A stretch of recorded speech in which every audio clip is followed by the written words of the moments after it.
Hello, and welcome to Mission Motivation. Before we begin, I'm Sarah, and I'm glad you're here. I've been teaching for 9 years in a variety of settings.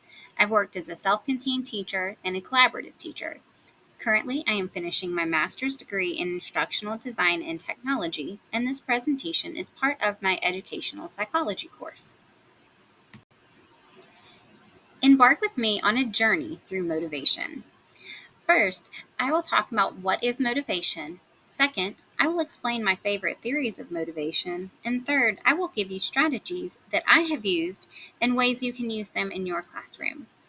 The purpose of this presentation is to explain evidence-based motivational strategies and demonstrate how they can be applied in the classroom to enhance student engagement, continued effort, and academic success across diverse learning environments. Motivation is a tricky topic because it does not look the same for every student. Motivation is defined as the internal process that indicates, directs, and sustains goal-directed behavior. In a nutshell, it's why someone does something and how much effort they give and for how long. Now that we've looked at what is motivation, let's talk about some theories behind motivation, why people do what they do. The first theory of motivation that I will discuss is the expectancy value theory. Simply put, this theory combines how a student believes they will do on a task and the worth they attach to the task. For instance, does the student believe they can do the task? If they expect that they can do the task, they will be motivated to complete the task. Value has a little bit more to it than just one component, and we'll talk further about that in a later point in the presentation. But in a nutshell, does the student think the task is worth doing? If yes, the student will work hard and sustain attention on the task. They will be motivated to see the task through. The expectancy part of the expectancy value theory is pretty simple and self-explanatory. Does the student expect to do well? They probably will. If the student says, I am good at reading, therefore I will do good on this test, because we all know that's how students talk, they have a positive motivation towards taking the test because that student believes they are good at that subject. Value, on the other hand, has several subcomponents underneath it. First, we have interest value, which is the concept of anticipated enjoyment of the activity. Next, there is the attainment value. This concept refers to how the task aligns with one's identity. Next, we have the utility value. This value refers to the usefulness of the task for current or future plans. And last, we have the cost. This refers to the cost of doing a task, whether it be time, money, effort, etc. But Sarah, all this is great to know. What's the point? I'm so glad you asked. Motivation is key to student engagement. If a student is not engaged, they're not learning. Motivation promotes resilience. When students are motivated, they're not going to give up when a task gets hard. Motivation encourages positive behavior. When students are motivated to learn, they are displaying those on-task behaviors that create a positive learning environment for everyone. I know you're probably asking, where in the world do you start with this?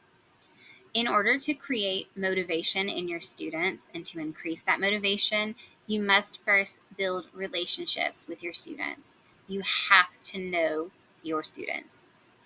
To talk to your students, have discussions with them, learn about them that can help you dig deep into their motivational struggles.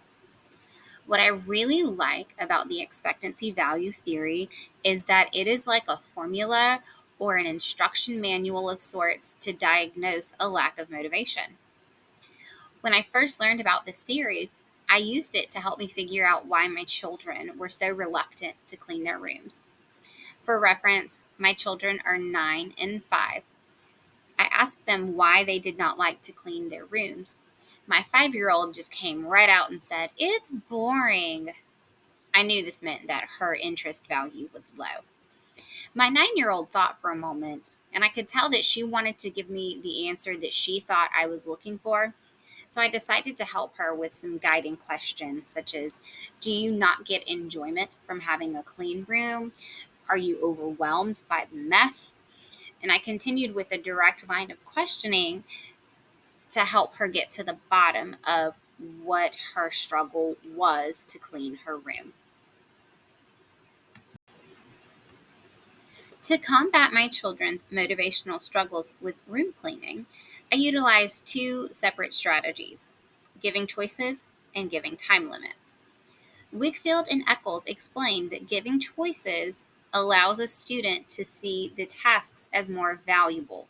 They'll pick the choice that best aligns with their beliefs.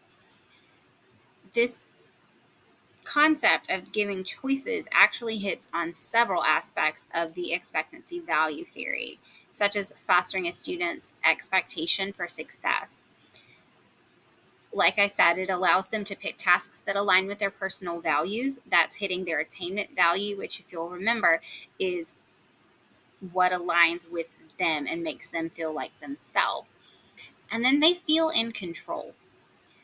In the case of my children and cleaning their rooms, I created a list of things that needed to be done in order for their rooms to be clean.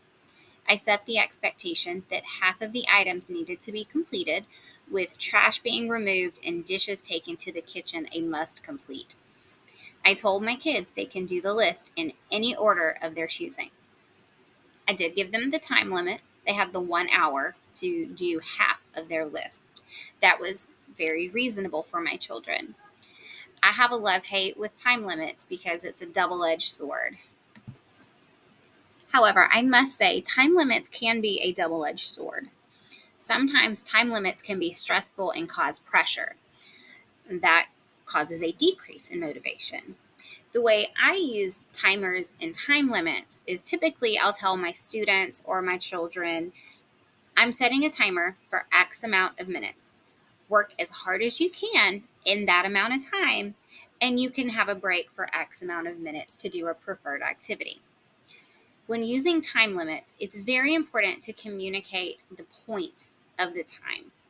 Explain that this helps them learn time management and organizational skills. Let's look at one more theory of motivation, the causal attribution theory. Briefly put, the causal attribution theory states that people interpret the cause of their success or failure, and that cause in turn influences future motivation and behavior. In this chart from Dr. Brett Jones, you can see that the cause of success or failure can be stable or unstable, internal or external, controllable or uncontrollable. With this background in mind, let's look at some strategies to apply to this theory within the classroom and outside of our classrooms. According to Dr. Brett Jones, in order to produce perseverance and continued motivation, it is important that students do not attribute success or failure to an external, unstable, uncontrollable cause. Students need to attribute successes and failures to internal controllable factors, such as using strategies taught to complete tasks and the amount of effort and time put into the task. So, looking at strategies for the causal attribution theory, it's kind of ironic that my first strategy is strategies. It almost feels like I'm using the word strategy to define strategy, but teaching strategies and encouraging students to use those strategies is a great way to boost motivation. By attaching the use of strategies to an outcome, students will increase their belief that they can control their successes or failures. Remember my children and the struggle to clean their rooms? I taught my daughters strategies to help them clean their room and keep it clean. One of the many strategies I taught was for them to pick up their toys when they are done playing with them. When my children do this, we celebrate it. If they do not do this, there is no punishment. We just talk about how applying that strategy would have prevented a big mess and it would have made cleaning their room much easier. The same strategy can be used in your classroom. Students need to get caught up on missing work. Teach them some strategies to stay caught up. Teach them to use an agenda, an online planner, things of that nature. If they are behind and they need a strategy to get caught up, teach them to do the easy things first so that they can cross things off their list quicker and they will feel a sense of accomplishment. Math is the main place that I think of teaching multiple strategies. We always encourage our students to pick the strategy that works for them, the one that makes the most sense, and run with it. We need to take that concept and spread it out across all aspects so that we can have our motivated students. The final strategy I'm going to be discussing today is attributional retraining. Attributional retraining is a big fancy word that just means shifting a student's personal narrative from uncontrollable causation to controllable causation. For example, if my child were to say, "My room isn't clean because I'm not good at cleaning," we're going to tweak those words a little bit and we are going to retrain how she thinks so that she can say, "My room isn't clean because I didn't put in the effort to clean it." And that is the internal controllable causation that we want our children and our students to experience. I know that as teachers, we hear every day, "I am not good at insert subject here." In order to help students with attributional retraining, first we have to build confidence and we have to build relationships with our students. In the case of my children, we obviously already have a relationship, but I point out the times where they were successful in cleaning using the strategies that I've taught them. I also point out that they're capable of cleaning their rooms because they've done it in the past. The crux of this strategy comes from teaching students that outcomes are attributed to controlled factors that come from them, such as their effort and time dedicated to completing a task, and did they use strategies. Attributional retraining can be summed up by one word: mindset. When our children and our students have the right mindset, they can do anything. Here are my final thoughts on today's presentation. It's not enough to help a student believe they can be successful. You have to help them see why a task matters. We've all heard it. A struggling student asks, "When am I ever going to need this in life?" Our students have a point. If we don't show them the importance of the task, their motivation goes right out the window. And if we're being honest, as adults, we don't like to do things when we don't see the point either. Level the playing field for the students. Clue them into why this task is necessary. According to Wigfield and Eccles, a student has to find a task interesting or fun. This is one of the strongest predictors of participation and focus. Not every assignment or assessment needs to be paper pencil or multiple choice. We can be inventive and have students showcase their talent rather than putting all of the work on us.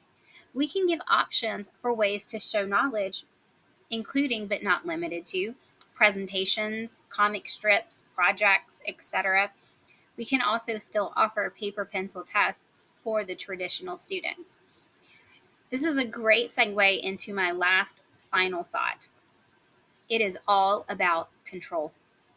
We as educators want to have control, but our students do too. One of the best ways that we can help our students maintain some sense of control is options. According to Weiner, students want and need some sort of control. They also need to believe they are in control of their motivations. When we're able to give students options, it is a powerful tool to help students feel in control of a situation while still getting them to do what we have required of them. But we have to make sure that we also instill in our students that their grades are a direct reflection of their effort and motivation. If they want to be in control of what they're doing, they also need to be in control of their effort and their motivation to get it done. Thank you so much for watching this presentation today. I hope that you learned something new. If you have further questions, here are some great references that I used throughout this presentation that can help you dive further into this area.